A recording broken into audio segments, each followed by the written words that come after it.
চলছে, হক প্রতিষ্ঠার দিন এসেছে। হক যখন এসে যায় বাতিল পালাইতে থাকে, ঠিক না বেঠি? আরো জোরে বলেন, হক আসলে কারা পালায়? বাতিলরা পালায়। আল্লাহ তাআলা কোরআনুল কারীমের মধ্যে বলেন, ইন্নাল বাতিলা কানা যাহুকা।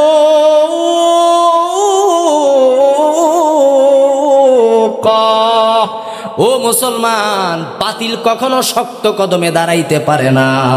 হক যখন আসে বাতিল পালাইতে থাকে। আগের দিন বাগে খাইছে, এখন হচ্ছে 90 যোগ 90 দেশ ইমান ইসলামের বাংলাদেশ। কথা ঠিক না বেঠি? জঙ্গি কথাটা আমার নবীর সাথে আছে। নূরউদ্দিন জঙ্গি নামে আল্লাহর নবীর একজন সাচ্চা আশেক ছিল। জং শব্দটি এসেছে জিহাদ থেকে। জিহাদের ওই ট্রান্সলেট শব্দ হচ্ছে জং। জং মানে যুদ্ধ, জঙ্গি মানে যোদ্ধা। আমি জানতে চাই, জঙ্গি বললে যদি খারাপ হয় তাহলে আমার নবীও তো যুদ্ধ করেছে, তাহলে আমার নবীকে খারাপ বলতে হবে। জঙ্গি বলতে যদি খারাপ হয় তাহলে আবু বকর যুদ্ধ করেছে, তাকে খারাপ বলতে হবে। ওমর যুদ্ধ করেছে, তাকে খারাপ বলতে হবে। ওসমান যুদ্ধ করেছে, তাকে খারাপ বলতে হবে। নবীর 100 লক্ষ সাহাবায়ে কেরাম যুদ্ধ করেছে, তাদেরকে খারাপ বলতে হবে। শাহজালাল গুরগোবিন্দের বিরুদ্ধে অস্ত্র ধরেছে, তাকে খারাপ বলতে হবে। এই দেশে ইসলাম ঈমান প্রতিষ্ঠার জন্য নাস্তিক ব্লগারদের বিরুদ্ধে রাজপথে রক্ত দিয়ে অনেক মুসলমান আল্লাহ নবীর পক্ষে দাঁড়িয়েছে।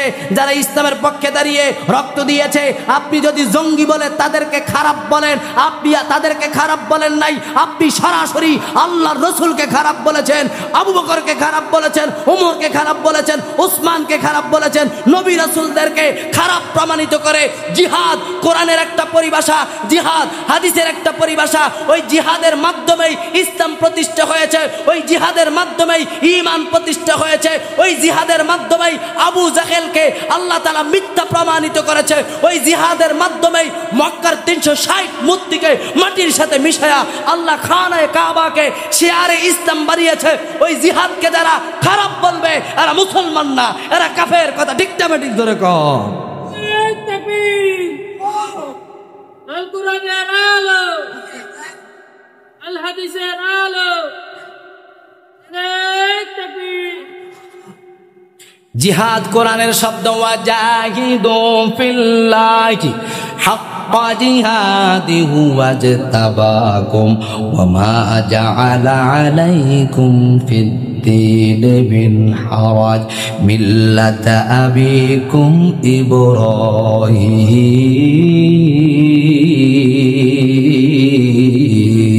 ইব্রাহিম।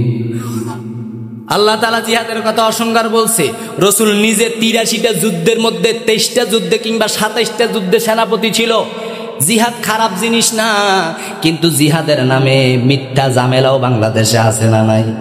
বলেন বলেন বলেন। আপনি এই দেশে কার বিরুদ্ধে জিহাদ করবেন? এই দেশে তো সবাই মুসলমান।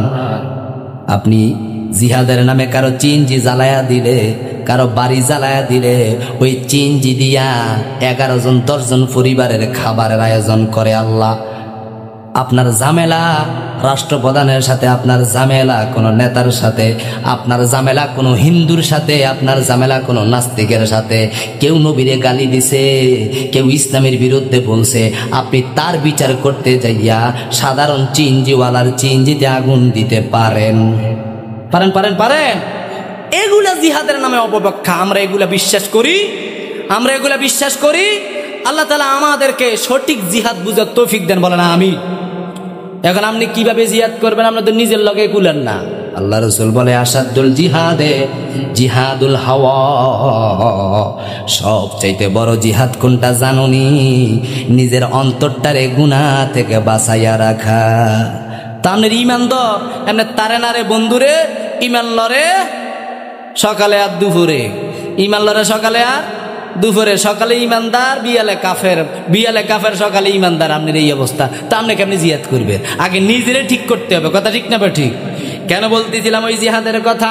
আমরা কেউ জিহাদে যেতে পারি নাই, আমরা কেউ রাজপথে দাঁড়াইতে পারি নাই, আমরা কখনো রসুলের পক্ষে দাঁড়াইতে পারি নাই, আমরা কখনো নাস্তিকের বিরুদ্ধে দাঁড়াইতে পারি নাই, আমরা কখনো হক প্রতিষ্ঠার লক্ষ্যে অস্ত্র ধরতে পারি নাই। আল্লাহ রসুল বলে কেউ যদি নামাজে দাঁড়ায় যায়, ওই নামাজের মাধ্যমে আমার আল্লাহ ওই নামাজিরে জিহাদের সওয়াব দান করতে থাকে। সুবহানাল্লাহ। আরো আসতে কেন সুবহান। বেটা হেন জীবন দিয়া দেয়, বেটার উপর তীর বললাম টেডার আঘাত হয়, মুজাহিদ বেটা জীবন দিয়া যাই সওয়াব পায়, আর আপনি মসজিদে যাই সেজদা দিবেন এই সওয়াব পান। যেমনে সুবহানাল্লাহ কইছেন, বেকের লাগে না আমাশা না হুজুর, কয়েক সপ্তাহ আমাশা লাগিয়ে দিয়েছি, একবারে শরীরে কোনো বল নাই। সুবহানাল্লাহ কইছে এরি কইবে এরি। নাউজুবিল্লাহ। আসতে কর, একটু জোরে বলেন না সুবহানাল্লাহ। আল্লাহ রাসূল বলেন মান জাআ মসজিদে হাদা লাম ইয়াতি ইল্লা লিল খায়রি ইয়াতাআল্লামু আও ইউআল্লিমু ফাওয়া বিমাসলিতিল মুজাহিদ ফি সাবিলিল্লাহ। কেউ যখন মসজিদের মধ্যে যায়, মসজিদে যাওয়া এই নিয়তে ইমাম কিছু বলবে আর আমি শুনবো।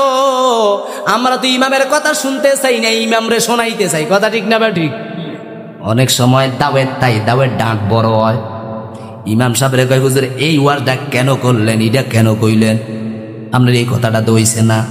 আচ্ছা এবড়া ইমাম না, যেই বেটা কয় এই কথাটা হইছে না এবড়া ইমাম। আচ্ছা এবড়া তো না এত বোঝে, এবড়া ইমামতি করে না কা। এবারে যদি ওই ইমাম সাহেবের মিম্বরের মধ্যে দাঁড়ায়া দেয়, আমার মনে হয় 3 বার এক লোকে স্ট্রোক করবো, এবারে কোনো হসপিটালে রাখতো না, নিবার আগে এতে কবরে। কথা ঠিক নেই? ইমাম সাহেব যেন দাঁড়াইছে, আপনার দাঁড়ান না, দেখবেন আপনার অবস্থাটা কি। বেশি বুঝিন না লোক, বেশি বুঝার দরকার নাই। যারা ইমাম হিসেবে দাঁড় করাইছেন তারে মুরব্বী মানেন, তার থেকে কথা শোনার চেষ্টা করেন। আল্লাহর হাবিব বলে কিছু শিখার জন্য যারা মসজিদে যায়, আমার আল্লাহ তাআলা ওই শিখার মজলিসটাকে মাজলিসিন ইউআল্লিমু আও ইউআল্লামাহু, নিজে শিখার জন্য যায় অথবা শিখাইতে চায়, ওই মানুষগুলারে আল্লাহ তাআলা মুজাহিদের মর্যাদা দান করে। জোরে কোন সুবহান। আরো আসতে ক। মসজিদে গেলে জিহাদের সওয়াব, বদরে উহুদে খন্দক খায়বারে সাহাবায়ে কেরাম রক্ত দিয়া যে সওয়াব পায়, আব্দুল করিম, আব্দুর রহিম, আব্দুর রহমান মসজিদে যাইয়া যদি এই সওয়াব পায়, মসজিদে যাওয়ার দরকার আছে না নাই? আরো আসতে বলে আছে না না? এই পর্যন্ত মসজিদে যাওয়ার কত সওয়াব শুনলেন। সর্বশেষ একটা কথা বলে আমি আমার আলোচনা গোছায়া ফেলতে চাই। আপনার এলাকায় জিয়াফত হয় কিনা? কথা কয় না, জিয়াফত হয় না? আমরা তো মনে করেন ওই মানুষ বললে 40 দিনে দিলে খাওয়া, এটার জিয়াফত কয়। আরে না না, জিয়াফত মানে দাওয়াত, যে কোনো খানার আয়োজনটাই জিয়াফত। জিয়াফত মানে মরার পর 40 দিনে, 7 দিনে, 3 দিনে, এটা না। আর এটারে কেন 40 দিনের মধ্যে বানছে আমি হুজুর বুঝলাম না। 40 দিনে বাঁধার দরকার কি? আপনি যেদিন তৌফিক ওই দিনে খাবার না, আর মল্লিকা খাবাইতো, এই বেটা মরার আগে খাওয়াইতে হইল না। খাওয়ানোর বিরুদ্ধে আমি কই না, কিন্তু আমার কথা হইল রাগ হইয়েন না, আপনারা সঠিকটা বুঝার চেষ্টা করেন। আমি কিন্তু আহলুস সুন্নাত ওয়াল জামাত লালন করি। আপনারা যারা মনে করেন এবারে ওয়াহাবি বা এবারে এই না না, ওয়াহাবি সুন্নি এই দ্বন্দ্ব করার দরকার নাই। তো আপনি জানতে চান আমি আহলুস সুন্নাত কিনা? ওয়াহাবি আর সুন্নি যেই দ্বন্দ্ব আমরা করি এগুলা ঠিক না। ওয়াহাবি বলতে কোনো জিনিস বাংলাদেশে আছে কিনা আমি জানি না। থাকতে পারে কৌমি আর আলিয়া, কৌমি আর আলিয়া। আমরা কৌমিরে কই ওয়াহাবি, আলিয়ারে কই সুন্নি। না না, এই ভেদাভেদ রাখা যাবে না। ওয়াহাবি বলতে জাহান্নামী বুঝায়, যারা ওহাবি হবে তারা জাহান্নামী। তারা কি একথা কন? ওহাবি হইলে জাহান্নামী। তার ইতিহাস সংক্ষেপে বলি। আল্লাহর হাবিব সাল্লাল্লাহু আলাইহি ওয়াসাল্লাম একদিন দোয়া করতেছেন, জাআতিল ইয়াউমি ইয়াদউন নাবিয়্যা সাল্লাল্লাহু আলাইহি ওয়াসাল্লাম দুআআন তাওয়িলান। আল্লাহর হাবিব একদিন লম্বা করে হাত আসমানের দিকে তুলে দোয়া করলেন। আল্লাহ রাসূল ডানে দোয়া করলেন, বামে দোয়া করলেন। আল্লাহ তাআলার রাসূল 3 দিকে দোয়া করলেন, কিন্তু নজদ এলাকার দিকে আল্লাহ রাসূল দোয়া করলেন না। সাহাবীরা জিজ্ঞেস করলো, বেদায়া ওয়ান নিহায়ের মধ্যে হাদিসটা এসেছে, ইয়া রাসূলুল্লাহ নজদের দিকে কেন দোয়া করলেন না? রাসূল বললেন, ও আমার সাহাবীরা রে, এই নজদের মধ্যে একটা লোক বের হবে, নাম হবে আব্দুল ওহাব। কি নাম? আব্দুল। যে কেউ যদি আব্দুল ওহাব তাই যাইতে আবার আমার কোবাইয়েন না, আমি আপনার কথা কইছি না, এটা নজদের লোকের কথা। আপনার বাড়ি কি নজ নাকি? অনেক সময় এই ওয়াজ করবার হরে হুজুর করে শেষে হুজুর কি করে, তো যাক শেষলো আফসোস নাই, তত কইতে কিন্তু সঠিকটা করার পরে শেষছে আল্লাহ কই তুই জান্নাত যা, একুশিরা তো যাউন যাইব, আমিন কর। যাকে এইটা শুনি হুজুরে জান্নাত হাঁটাই দিবে আর এত আউস করি আবার শেখছেন না, আরো কিছুদিন থাকলে উপকার হইব, দুই চার কথা কম যাইব, অন শেষা খাইলে কথাটি কইব কেডা? আল্লাহ মাফ করে না। আমি নজদের দিকে রাসূল দোয়া করলেন না, রাসূল বললেন, ও সাহাবীরা, শয়তানের শিং বের হবে ওই নজ থেকে। ঠিক ওই আল্লাহ রাসূলের ইন্তেকালের পর কোন কোন তারিখ এসেছে 200 বছর পর, কোন কোন তারিখ এসেছে 121 বছর পর একজন লোক এসেছে, নাম তার আব্দুল ওহাব। ওই আব্দুল ওহাব আল্লাহ রাসূলের অনেকগুলো হাদিসকে কেটে কেটে বলতেছে, এই হাদিসগুলো রাসূল ঠিক বলছেন না, এই হাদিসের মধ্যে সঠিকতা নাই, এই হাদিসটা এমনে না হইয়া এমনে হইলে ভালো হইতো কন্যা। আচ্ছা, আল্লাহ রাসূল সঠিক কইছে না, হেতেরটা সঠিক। আচ্ছা, এই আমি যদি কই রাসূল সঠিক কইছে না, আমারটা সঠিক, আচ্ছা আমার সাতনাটা কি থাকবো নাকি?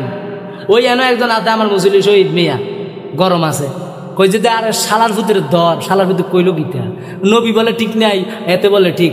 আরে আজকে জামন তাওক জেলে জালে দেম, তারে খাইছি, কথা ঠিক নেই, কথা বলেন না, আরে তারে খাইছি। কি কয় রাসূল ঠিক নেই, তে বলে ঠিক। এরকম মালক এই বেটার অনুসারী যারা, তাদের নাম ওহাবি, তারা দুজকে যাবে। এখন কওমিওয়ালা লোকদেরকে যদি আপনি দুজকি বানায় দেন, তারা তো ওই লোকের অনুকরণ করে না, তারা হয়তো দাঁড়াইয়া মিলাদ পড়ে না, আপনারা পড়েন। এই দাঁড়াইয়া মিলাদের কারণে আপনি তারে জাহান্নামী বানাইতে পারেন। কথা কয় না, কথা কয় না। যার ভালো লাগে পড়বো, তার ভালো লাগে পড়তো না, কিন্তু তারে ওহাবি বানাইতে পারেন না। ওহাবি বলতে যেই জিনিস, এই জিনিস এই দেশে নাই, এটা নজদ এলাকার লোক, আর এই দেশে থাকতেও পারে যদি স্বঘোষিত যে বলে আমি আব্দুল ওহাব নজদির অনুকরণ করি, এই কথা কোন ছাগলও কইতো না, কারণ সবাই জানে জাতে মাতাল তালে ঠিক। বাঙালি কি জাতে মাতাল তালে ঠিক? ইচ্ছা করে কোনোদিন কইতো না আমি আব্দুল ওহাব নজদির অনুকরণ করি, এই কথা কেউ বলবে না। আল্লাহ তাআলা আমাদেরকে বুঝার তৌফিক দেন, আমিন বলেন। ও মুসলমানেরা, এই যে জিয়াফত আপনারা করেন, বলতেছিলাম লোকটা কতদিন অসুস্থ ছিল, কেউ তার দিকে ফিরেও চাইছে না, কিন্তু মধ্যে দেরি আস্তা গরু কুরবান দিয়া কয়ে জিয়াফত কি ফত, কথা কন আরো জোরে। ও ব্যাগ বন্ধ হয়ে গেছে, করে খানা বন্ধ করিয়ে নেবে, আসতে কর। আমি জিয়াফতের বিরুদ্ধে না, আমরা খাইয়েন, আমিও খাইও, আমি জিয়াফত খাই, কত মুনাজাতে জিয়াফত দিছি, কিন্তু সঠিক কথাটা আগে জোরে কন, কি ও আরো জোরে কন না। আচ্ছা, মরতে বেড়ার মুখে পানি নাই, ওষুধ দিয়া চিকিৎসা করার লোক নাই, মরার পরে আস্তা গরু কোরবান দেয়। বাংলাদেশে এমন তথ্য দেখছি, ওই রাজশাহী নাকি নেত্রকোনার এক লোক জিয়াফত করার জন্য কিস্তি লইছে, কি লইছে, আরো আসতে এরম পাগল বাংলাদেশে আছে না? জিয়াফত করবার লাই কিস্তি লয়, খোলার আগা কাটছে আর কি, এই আগা কাটুনির খানা খাবার লাই কিস্তি লয়, আছে কিনা বলেন বলেন বলেন। আরে হাগল কি গাছে তাহলে তোর হলো আগা কাটছে, তেরি অসুবিধা নাই, এটা মাইকে বাজানোর দরকার কি, ডাক দিন মাধ্যম ডাক দিন দিন তারে না, হেতে সাউন্ড বক্সের আওয়াজে ঘরে থাকতে পারে না, কথা ঠিক নেই, কথা কন কথা কন। আতিনি বক্স বাজায়নি এই এলাকা, হুজুরে যদি ডাক দেয়, হুজুর বেতনটা কিন্তু আমিও দেই, কয়নি কয়নি কয়নি, হ্যাঁ আপনার দেন না, সভাপতি এসে বাজাইছে, আপনার আমার দুর্বল ভাই আমার উপরে আইছে, হুজুর আছে বিপদে, সভাপতিরে কইলে চাকরি নাই, এই বেড়ারা কইলে আবার বেড়াও বামফার লয়, আমিও বেতন দেই, আজকে যদি আমার সাউন্ড বক্স বন্ধ হয় আপনার বেতন নাই, টিকনি টিকনি, কথা কন।